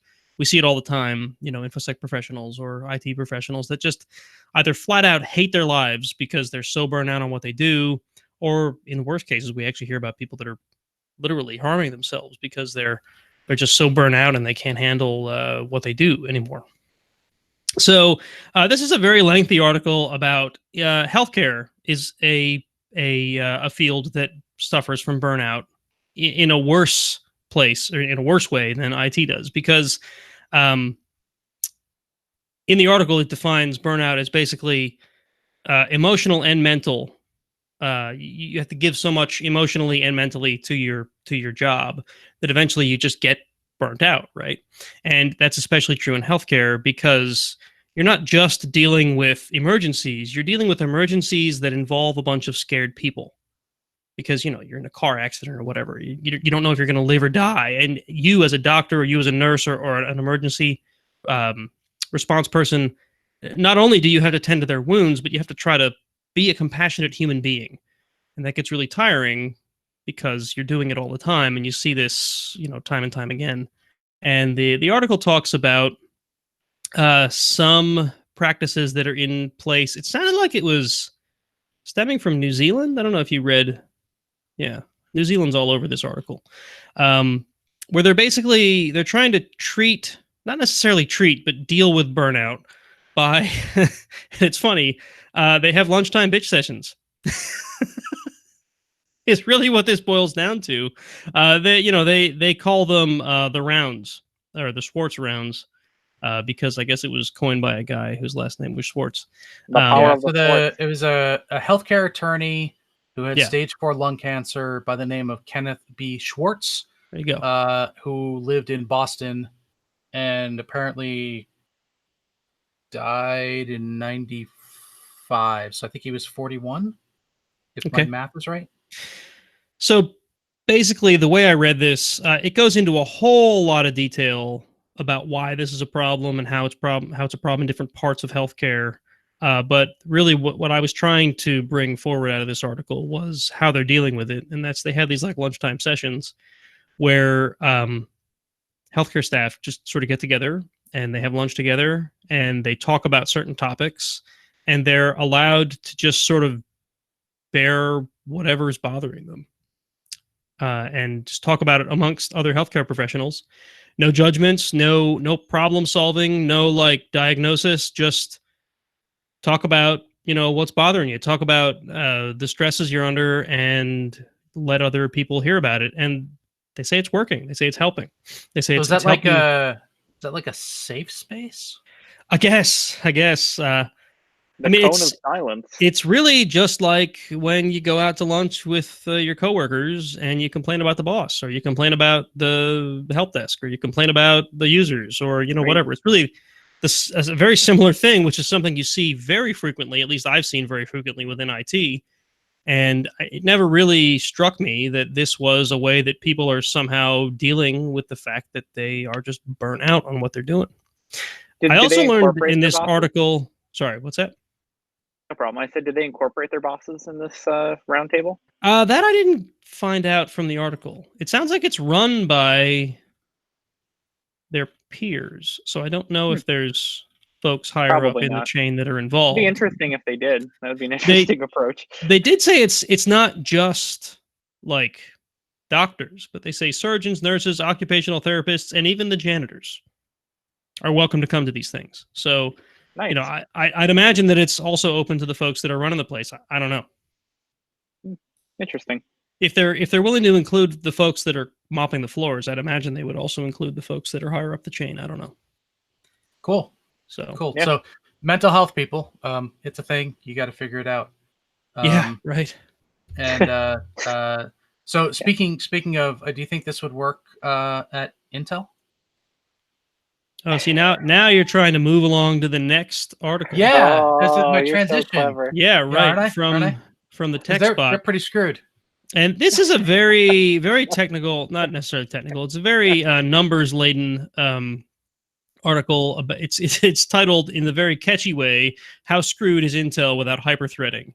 And instead of just like this article about conjecture, which is what I sort of thought it was going to be when I first opened it up, it's actually it's an article full of a bunch of benchmark tests where they took different variants of Intel processors and they ran benchmarks against with and without hyperthreading turned on. So the background here is that why are we talking about Intel and turning off hyperthreading? It's because of all these side channel attacks. These attacks use the speculative execution functions of hyperthreading, which makes hyperthreading work, to basically attack your CPU and get private data out of it, or get it to do things it's not supposed to do, whatever. So there have been some folks saying that maybe Intel and other CPU manufacturers should stop using hyperthreading because obviously it's a flawed technology, and now that we're seeing all these problems with it, it's just a bad idea. Right. Because after all, when you've got an 8-core CPU, and you think back to the days when we had only one CPU, back in my day, we had one CPU and liked it. Damn it. Well, no, when you've got 8, we pushed CPU. The turbo button. Yeah, right. We pushed the turbo button. Yeah. And the thing went from 33 to 66, and it was faster. Only if you had the key turned to unlock or on. Yeah, right. So anyway, can't bypass that. It's 2 leads that go to the motherboard. Just short them, you're done. Anyway, so yeah, there's been speculation that Intel may consider turning off hyperthreading, or even that folks who run Intel CPUs may want to preemptively turn off hyperthreading in order to avoid some of these attacks, which admittedly is a workaround, not necessarily a fix. What anyway, are companies going to do without the licensing requirements of multi-thread or hyperthreading? Right. Oh my goodness! You can't turn off hyperthreading. Then I have to change my licensing. I'm going to lose money. Right. Yeah. So anyway, they've got a bunch of benchmark numbers in here where they ran different benchmarks, different applications against different Intel CPUs with and without hyperthreading, and the numbers are kind of what you'd expect. There's a couple cases. I didn't dig too deeply into why this is. There's a couple cases where hyperthreading disabled actually improved the benchmarks, which seems counterproductive. I think you're. Oh, I see. No, I misread this. Yeah, you're reversing the You're reversing in some of them, bigger is better, and some of them small is better. Yeah, I'm sorry, I misspoke. So yes, it is what you'd expect. Without hyperthreading, things go slower.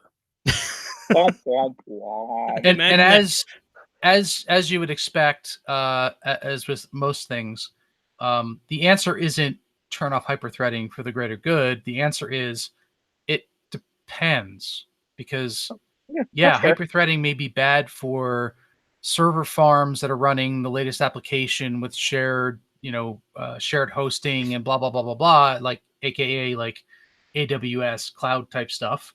Right.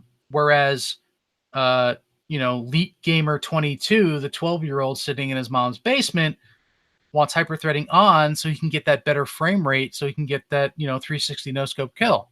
Right. Very nice, sir. Very well put. Hey, you like that? I did. Practicing that one. Ever since you read the article, you were like, I'm going to throw this out there. Saying it, not actually doing it. Right. Right. You slay me. So, as you'd expect, hyperthreading disabled slows things down. And that's kind of what you would expect, because hyperthreading is supposed to speed things up. Now, I will say, like, hyperthreading from a numbers perspective is essentially doubles the number of cores your operating system sees. So you might think that you would get twice the performance, and that's not the case. There's some cases here where they're roughly halved. Like, you see the stat with hyperthreading enabled is roughly twice as high as without. But there's lots of cases where it's a much smaller margin, which is kind of hopeful. Yeah, if you took a course in statistics, you'd understand this. Really, it has to do. It's speculation. So it's executing multiple instructions with multiple pieces of data at the same time, and throwing out the ones that it doesn't need. And the better it is at guessing which way it's going to go, the more performance boost you get. So some applications that are very straightforward, you can get double the speed. Other applications where, there's a 12-year-old doing 360 no-scope kills, you don't get double the speed, because who the hell knows what he's going to do next? You've exceeded your quota of teenager troll speed. Sorry. I haven't got my fill yet. Come on. I'm gonna go turn my hyperthreading off. Well, Dustin, you're younger. Your quota's higher, so. True, indeed. For now, I'm catching up. Don't worry. I may not be the perfect age, but I'm getting there. All right. Okay, moving right along. Our last article for the night, which has another very clickbaity title. I added one. Oh, dang. Well, then you're going to have to talk about it when we're... Fine. Our second or maybe third to last article for the night, depending on how much patience we have. All right, so you guys are familiar with the Ring doorbell? Was it the Ring doorbell? Yep. Yes. Yep. Very popular. From Amazon? Apparently. Yeah. Amazon, I believe, bought them. Yeah, yes. I believe Amazon bought them.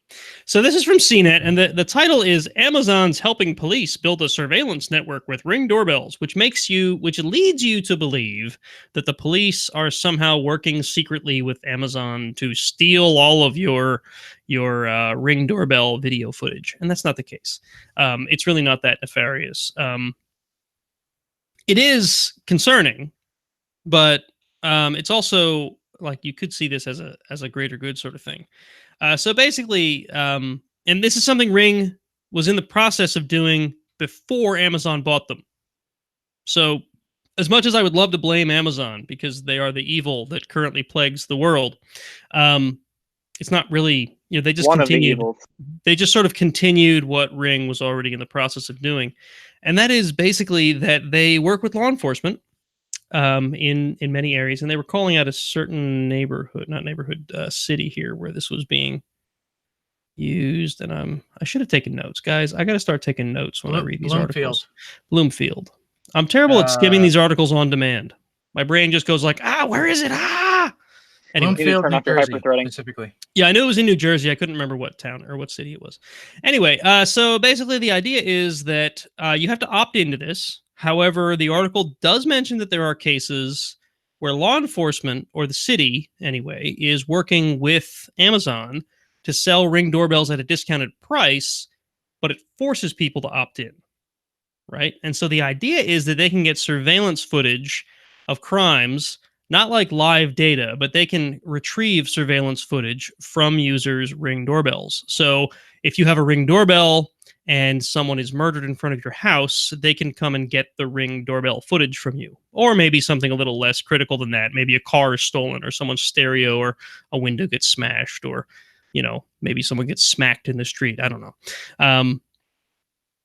Well, anyway, it used to be that way. It's changed slightly since Amazon got hold of it.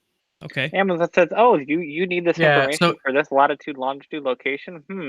Yeah. So apparently, it used to be that. So it's this Neighbors app that they're talking about, and I've heard this bandied about a little bit, and I'm kind of reading the article trying to understand exactly what's going on. But the app was originally like a community board for people to post video and pictures and sort of talk about crime in the area, and ask like, have you seen this person or whatever, and sort of post things. Because vigilante justice is never a bad thing. Never. And apparently, listen, Batman was good. Yeah. Totally altruistic. I strive to be a comic book character. So apparently, if I understand correctly, since Amazon has gotten it, they've started working with the police departments. And there is now a law enforcement dashboard that police departments can act if they're partnered with Ring, which I'm sure costs money. Never. And they wouldn't monetize it. What are you talking about? They can now. Greater good, vigilante justice. The owners of the Ring doorbells have to have opted into the Neighbors app, apparently, in order to do this. But the law enforcement people can go in and geofence specific areas and request footage from those areas for specific times. Yeah, now, I do see that now that I'm looking further down in the article. Right. Are they going to send letters out to these people automatically from a system when they geofence those areas? Is this going to be like an automated thing? Oh, I'm sorry. You have received they've already opted in. No. They opted in, which means that the police can have all the data they want. Yeah, I know. I was making a joke. So they can get that data from the Ring doorbell because all the people have opted in. It doesn't look like there's any notification at all about this, so they can use it whenever they want. And by the way, if you don't opt in and the police want your footage, all they have to do is put a subpoena in, and they can get the footage. Now that I'm kind of okay with, because there's a subpoena option there. Well, Jason, the law enforcement dashboard allows them to sort of get this footage whenever they want for whatever reason. Yeah, that's a little creepy. That is a little creepy. Does it actually specify active devices that aren't opted in? Like, would they be able to see that from the dashboard, or is that something they'd have to research later? That would be really weird. It looks like maybe. Ugh. I don't know. I don't know. I haven't seen the dashboard, but come on, you haven't seen the dashboard? Check Shodan. Welcome to the surveillance state. If you're interested in how to live in a surveillance state, we have some friends across the pond who have been living in one for decades now. We can get some tips on what to do and what not to do. Yeah. Apparently, you just need to only go out at night and always wear sunglasses. I wear my sunglasses. I in particular am interested in the modified mosquito laser hats that Cory Doctorow describes in one of his books, and I can't remember which one. It was the one about underground film. Anyway, basically, they had these hats that have low-power lasers that shoot mosquitoes out of the air because things like West Nile have become so bad. Okay. And the hackers modify the hats so that when they're wearing them, it doesn't shoot. Maybe it still shoots the mosquitoes. Who knows? They're probably still worried about their health. But whenever they're hyper-threading, it can handle both. Whenever it identifies a camera, it shoots the laser at the camera and burns out the nice the camera. So they can't. So they're Cory Doctorow has some interesting stories. Oh yeah, good stuff. I like good stuff. So we're already at an hour and a half. Do we want to try to quickly get through these last two articles since you guys included them? Yeah, or are they too long for that? No, they're quick. All right. The one I added is really straightforward. The Customs and Border Patrol. So it's from the Atlantic, and the title is "This is exactly what privacy experts said would happen." Yeah, I still suck at CBP's that trove part. of biometric data is catnip for bad actors. Yeah, so CBP, Customs and Border Patrol, those wonderful, wonderful people at the borders who regularly put people in cold rooms and separate families. And anyway, That doesn't happen. Fake news. Apparently, they take lots of pictures of people, like faces and whatnot, No. and license plates, tons of them. And, no blue iris. Weirdly enough, that data got stolen. Now, never. Their official, but you can trust the government. Yeah. They wouldn't lose your data. The official story on this, they get all them to them. Today's story is that the data was stolen from a third party, a contractor that worked with CBP, who did not have authorization to take this data to begin with. Then he shouldn't have taken it. He was not authorized. Right, exactly. Bad man. Exactly. So they took the data without authorization, and they got popped, and the data was stolen. And CBP is besides themselves why they would ever taken the data, and we can't believe this has happened. And we are so sorry. And I'm sure credit monitoring is coming for everybody. Don't worry. Oh, good. The world is saved. Credit monitoring. Yep. And while we're at it, my thoughts and prayers go out to those who have lost their data. If you're not the majority, you're still the minority with this stuff anymore. It's ridiculous. Yep. It really is. And then we have one more. That was quick, huh? So and then one more. While we're dealing with absolute horribleness, we have Dustin's article. Oh, thank you for such a great introduction, Jason. That was that was a perfect segue. Wait a second. It's another one from the article, Washington not the article Post. itself. Come on. I did hear about this. You may have heard this. Yeah. So you understand what air gap is, right? Air gap's easy. And you understand what art is. Well, how do they phrase this? A Chinese internet artist. I didn't know there was an internet artist. I've heard of digital artists, but internet artist. Okay, interesting. Yeah. Created what's called the Persistence of Chaos. And it's a laptop. 2008 Samsung laptop, for the details it'll be in the notes, that contains malware, popular malware. What was really interesting about the article was that they talked about different values and the damage that some of the different malware did. But what was really interesting is they said that the featured viruses have names that could be mistaken for pop songs, but collectively have caused more than $95 billion in economic damage. Like right there, that just like sets the bar for this. Like, okay, this is really interesting. Somebody carefully three of them. This. There's only 3 pieces of malware on this, by the way. Really? Yes, 3. So WannaCry, which we're all very familiar with. We're all very familiar with WannaCry. Okay? So you get the ransomware. Black Energy, which I had actually, I think I knew about the story about this, but I had never heard the name of the malware. And the Ukraine. Wait, hang on. This one's really important. Yeah, I love you, virus. Nate, yep, there you go. Were you at? Yes. I mean, were you there? They forced us all to use Outlook, and I was one of the few people that had preview pane turned off. Thus, I was not infected. Yes. But you were the Delta brainwave that couldn't be read if your future on weekend. Everybody loved me that day. Yeah, we both worked in the same place for years. We've talked about that before, and I remember this very, very vividly. I ran. There's a Linux alternative to Outlook that I can't remember the name. Evolution. Yeah, Evolution. Oh, Evolution. Yeah. Which so I had Evolution. Acceptable. And I paid for the Outlook plugin, by the way, because it made things work.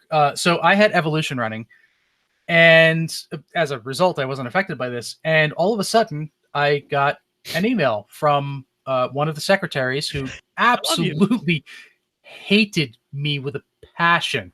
Yeah. And the subject of the message was "I love you," and I kind of went, "Huh? What?"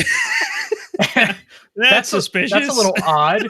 And I sort of looked at it, and then within a second of looking at it, I got another one from somebody else, And then my mailbox just started filling up with big. Oh, and then yeah. Exchange crashes. so then Exchange crashes, and in the interim, people started replying back to the messages, and of course, it's going all over the place, and this is just blowing up and going crazy. So the networking department or the systems department went in and cleaned it up and fixed it all, blah blah blah, and sent out basically told everybody, don't click on these things, turn this stuff off, whatever, patch, etc. And they fire things back up, and we're sitting there, and ding, it pops in the email, and all I heard was a collective groan across the room I was in and the rest of the people on the floor, where everybody just because immediately after it came in, somebody replied to it, and it was just everybody started screaming, "Stop replying to the email! Don't open it!" It was the best. The best. Best day at work. Sounds like hell. Stop it, please. We got infected for a week straight. I kept getting those stupid every things. Day. Every day was a great day. Wow. Yeah, it was great. Wow. That's the only thing that came close. The only thing that came close to that while I was there was Code Red. When Code Red came out and started crashing the routers. Oh my gosh. Also, but that was fun for other reasons. We actually we tore it apart and did a whole bunch of forensics on it and posted all sorts of stuff to some FBI listservs. So, I mean, related to the article, what I don't understand is why that's considered art. You just don't understand art, dude. I guess not. I don't understand art. Yeah, I can't say that I have any type of expertness in that field to say what it, but it sounds cool. Art is generally a thing that you can observe or experience in some way that gives you can experience this in an air-capped fashion. Yeah, you can look at it. You can say, "Wow, look at the marble in that. Is it a mechanical hard drive? If it's been on for X amount of time, when will it fail? Is there a backup image?" I have what I think is a deeper question. I understand what makes it art. And that is that somebody called it art. Now it's art. Sure. Right. What I don't understand, the thing that has me sort of beside myself that I don't and can't seem to comprehend. So this laptop sold for 1.3 million, right? Mm-hmm. Right. Mm-hmm. Yet the artist is still alive. What the hell? Art isn't supposed to be really expensive until the guy dies. Right. Oh, I see. I completely. I don't know. I don't get it. I don't know, Jason. And on that exciting note, I think we've finished the news for the night. We're almost at 2 hours. We may as well call it a night.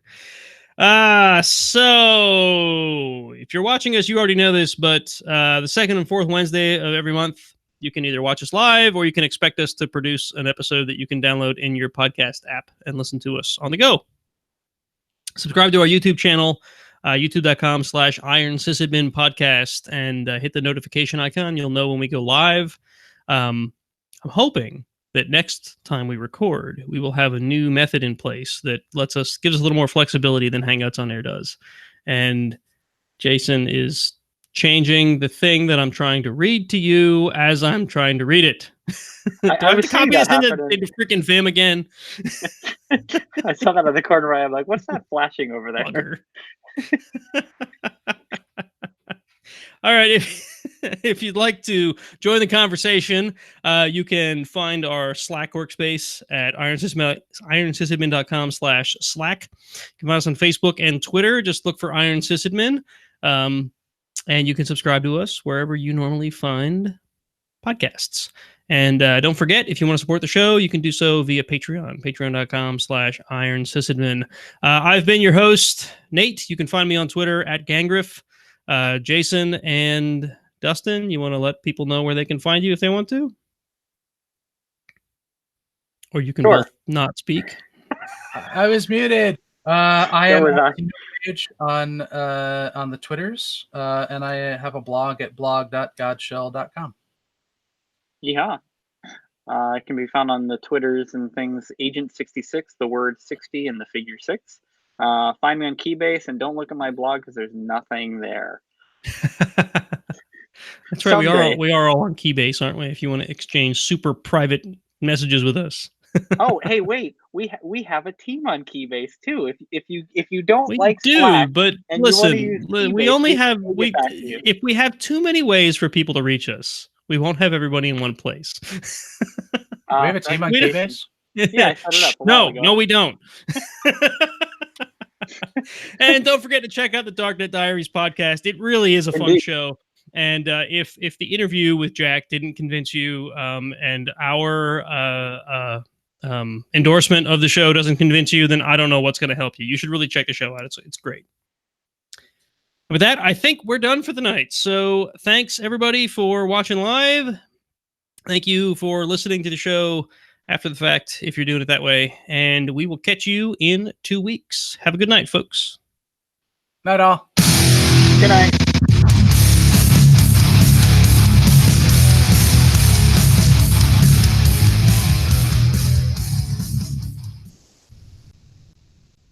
And the outro was too loud.